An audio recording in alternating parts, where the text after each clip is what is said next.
I am Ahmad Shah Durrani, founder of the Durrani Empire and the man many call the Father of Afghanistan. Born in 1722 in Herat, my journey from a young noble of the Abdali tribe to ruler of a vast empire was marked by courage, resilience, and an unwavering love for my people and my homeland. I grew up during a time of political instability as Persia and the Indian subcontinent struggled for dominance over our lands. Yet, even as a youth, I carried within me a vision of an empire that could unite the Pashtun tribes and provide a strong, independent realm for all who called these rugged mountains and vast plains their home. My early years were marked by service to the Persian ruler Nader Shah, whose empire stretched from Persia to the Indian subcontinent. I served him loyally, and he recognized my potential, appointing me as one of his generals. When Nader Shah was assassinated in 1747, I seized the moment, rallying the Pashtun tribes around me.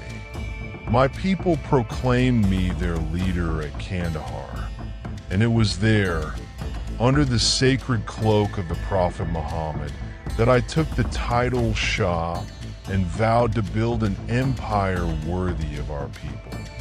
My first act as ruler was to unite the Pashtun tribes under a single banner, overcoming rivalries and establishing a structure of authority and loyalty that would bind us together. I formed the Durrani Empire, named after my own tribe, and extended its reach over modern-day Afghanistan, Pakistan, eastern Iran, and parts of northern India.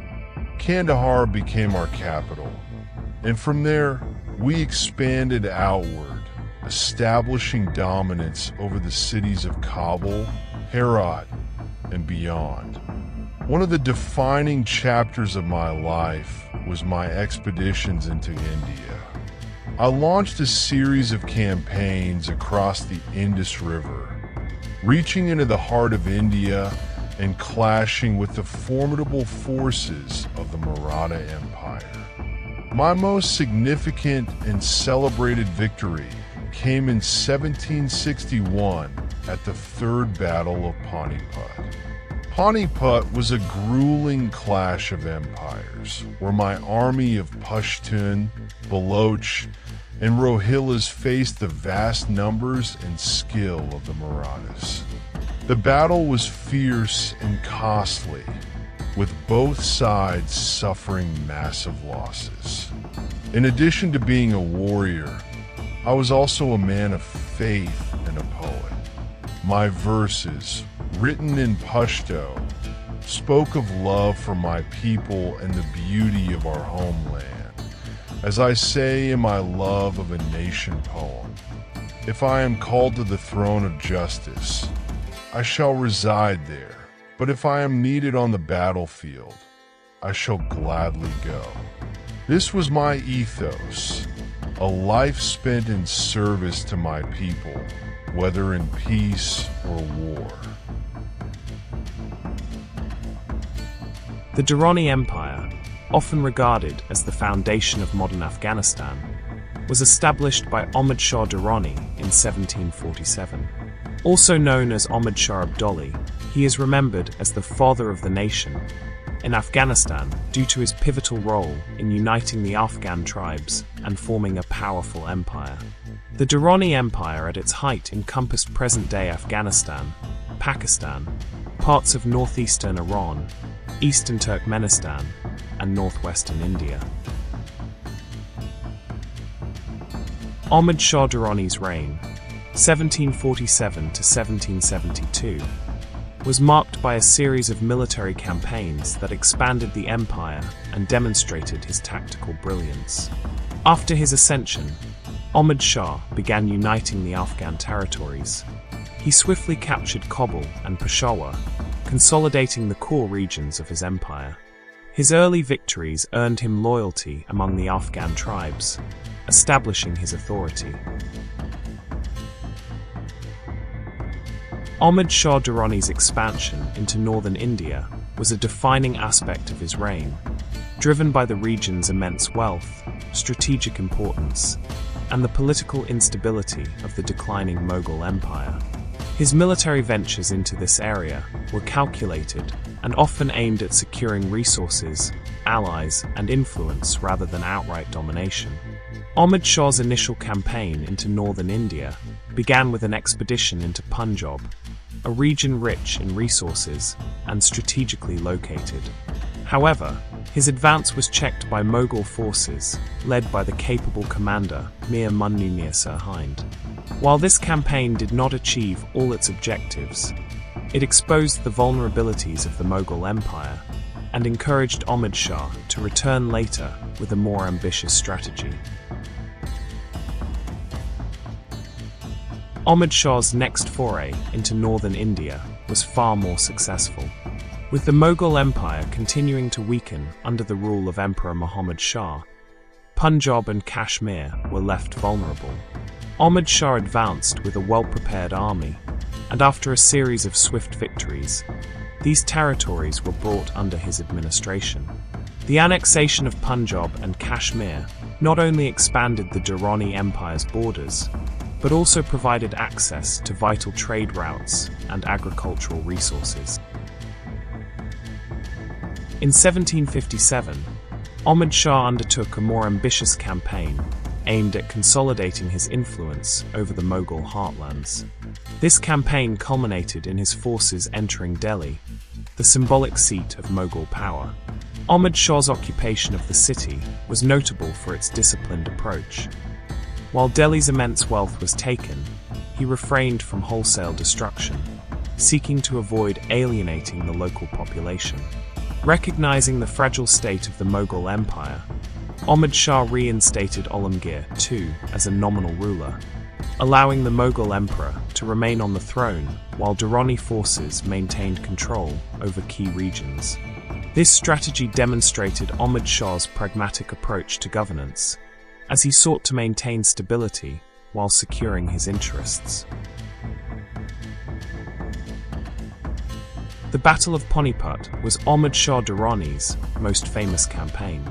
This decisive battle was fought on January 14, 1761, against the Maratha Confederacy. This battle is remembered as one of the largest and bloodiest conflicts of the 18th century, with significant repercussions for the political and cultural landscape of South Asia. By the mid-18th century, the Marathas had emerged as a dominant power in India, rapidly filling the vacuum left by the waning Mughal Empire. They sought to extend their influence into northern India, a region already contested by Ahmad Shah Durrani, who had established his authority through earlier campaigns. The Marathas' expansionist ambitions and Ahmad Shah's efforts to consolidate his control inevitably brought the two powers into conflict. The immediate trigger for the battle was the Maratha occupation of Delhi and their attempts to assert dominance over Punjab, a region Ahmad Shah considered vital to the security of his empire. In response, Ahmad Shah formed a coalition of Afghan tribes, including 40,000 Afghan cavalry, Rohillas, Indian Pathans, and Shujaa-ud-Dawla, the Nawab of Oudh, to counter the Marathas. This coalition reflected Ahmad Shah's ability to unite disparate groups under a common cause.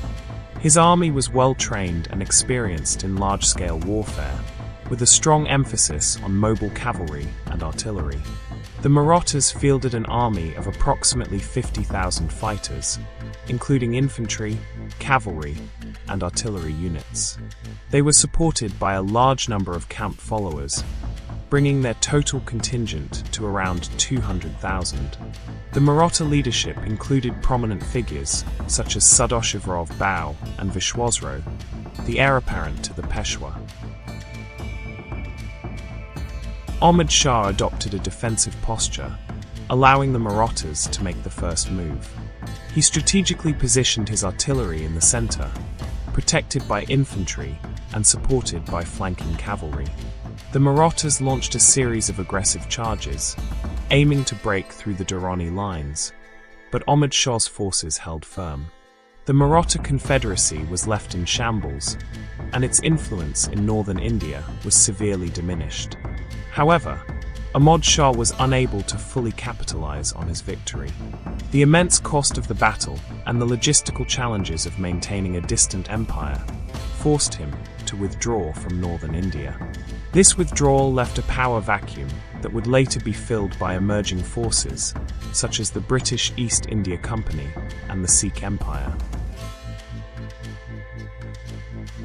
The battle reached its climax when Ahmad Shah's forces executed a well-coordinated cavalry charge, enveloping the Maratha army from both flanks.